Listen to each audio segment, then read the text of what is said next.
sentinelle, que dis-tu de la nuit? La nuit est longue, mais le jour vient, répond la sentinelle. Excellences, mesdames, messieurs, le grand jour tant souhaité est enfin arrivé.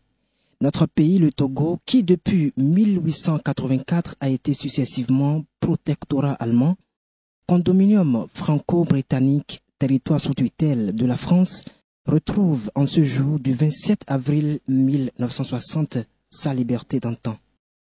De ce moment et à jamais, affranchi de toute suggestion, de toute entrave, maître de ton destin, Togo, mon pays, te voilà libre enfin. Libre d'être toi-même, de suivre tes idées et tes inclinations, de choisir selon ta raison et tes sentiments, de décider d'après ta propre volonté, libre enfin, dans la dignité retrouvée, de prouver et d'affirmer ta personnalité. Fin de citation. Ce discours de proclamation d'indépendance du Togo prononcé par Sylvanus Olympio éveille en chaque Togolais, que dis-je, chaque Africain, de la fierté et de la ferveur. Qui est Sylvanus Olympio? Sylvanus Olympio est simplement un grand. En 1960, il était le chef d'État le plus diplômé du monde. Ce monsieur, lorsqu'on devait organiser les élections législatives, la France, qui ne sait que détruire, tuer, massacrer ou torturer, a envoyé Sylvanus Olympio en prison sous le prétexte qu'il faisait trafic de devises. Sylvanus Olympio reste en prison. De la prison, Sylvanus Olympio organise son parti et gagne les élections législatives au Labin. Ses députés votent une loi d'amnistie. Il sort de prison et l'intronise comme Premier ministre du Togo. La France ayant compris qu'ils ont affaire à un garçon, propose en même temps l'indépendance au Togo. Sylvanus Olympio refuse et dit qu'il ne prendra pas d'indépendance tant que le Togo doit 1 franc à la France. Il rembourse entièrement ce que le Togo doit à la France en 2 ans et prend l'indépendance en 1960. Sylvanus Olympio, avant d'arriver là, était d'abord chef d'entreprise britannique au Nigeria, au Ghana, et lorsqu'il commence par défendre son pays, l'entreprise le menace de le renvoyer s'il continue de défendre son pays. Sylvanus Olympio présente sa démission et lance ses propres affaires. Il devint président de la Chambre de commerce et d'industrie du Togo, maire de Lomé, avant de devenir Premier ministre du Togo. C'est un homme qui avait un parcours, c'est un économiste chevronné, c'est un homme qui sait réfléchir avec sa tête. Pourquoi Sylvanus Olympio a été tué? Sylvanus Olympio a été tué pour 2 raisons. La première, c'est qu'il était trop intelligent pour son époque. Il a compris très tôt qu'on ne peut rien gagner avec la France. Il a donc décidé de rompre la coopération avec la France et de se mettre en relation immédiatement avec les Allemands. Retenez ceci, il n'y a de chef d'État tué que dans les pays francophones d'Afrique. Dans aucun pays anglophone d'Afrique, un chef d'État n'a été tué. La France ne sait que tuer. Ils l'ont fait. Et donc, il avait la malchance d'hériter d'un pays où le colonisateur ne sait pas comment on fait de la stratégie, ne fait que tuer. Voilà pourquoi Sylvanus Olympio est mort en 1963, parce que simplement, il a compris très tôt qu'avec les Allemands, il pouvait gagner une relation de développement pour son pays qu'avec la France qui ne veut que piller. Pourquoi la parole de nos dirigeants à l'occasion de la célébration de nos indépendances souffre autant d'ignorance? Déjà, il faut dire qu'ils ne connaissent pas l'histoire pour la plupart, parce que vous voyez dans leur discours, on ne sent pas l'histoire. Ensuite, on n'entend pas les mots qui réveillent l'Africain.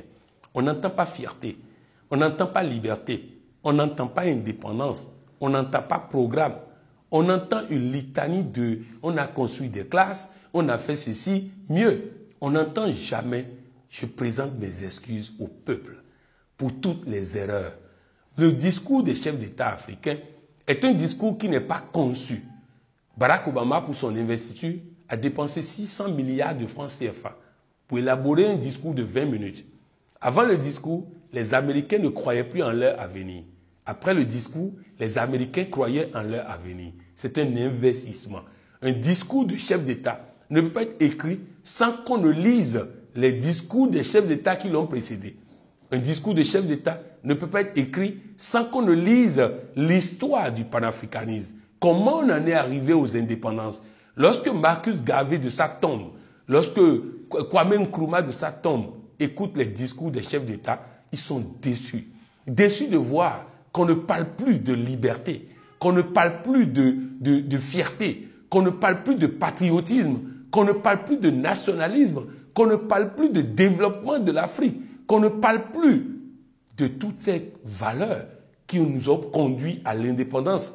Mais qu'on ne parle que de « on a fait ci, on est sur la bonne voie, on est en train de gagner, on est en train de réussir ». Non, ce n'est pas ça que les pères fondateurs ont voulu. Ce que les pères fondateurs ont voulu, c'est une Afrique qui sait se retourner vers son histoire, vers son passé, qui sait puiser dans son histoire les valeurs, le chemin.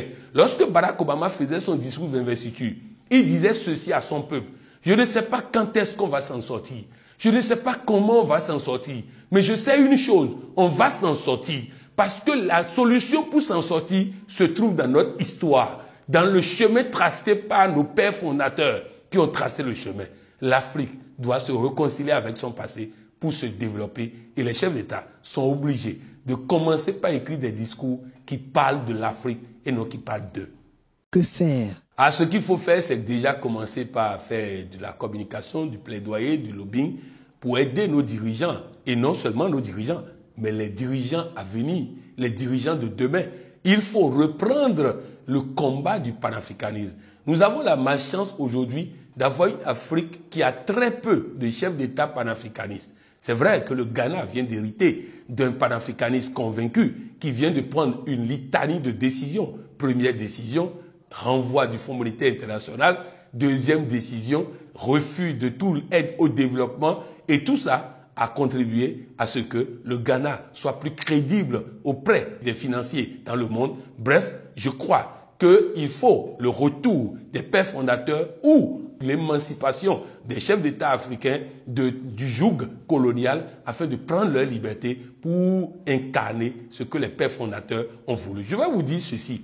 Vous savez, dans la langue du Bénin, lorsque quelqu'un devient roi, on dit « Edboua Holou ». Ça veut dire « il a mangé le roi ». Il a mangé ses prédécesseurs et il les incarne désormais. Il faut que le chef d'État puisse manger leurs prédécesseurs pour les incarner désormais.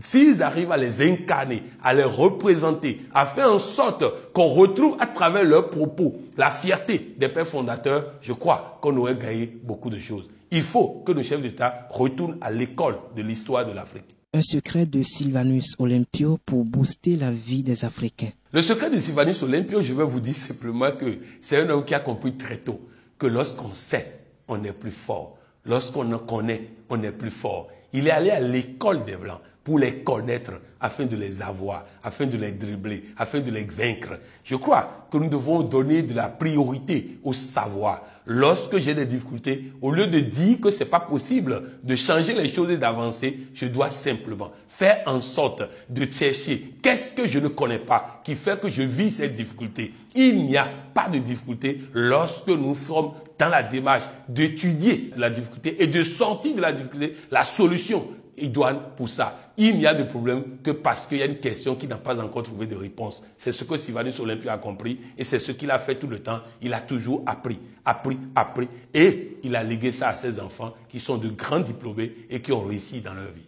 C'était coach Patrick Amampoyon, docteur en coaching et président de l'autorité de régulation du coaching africain.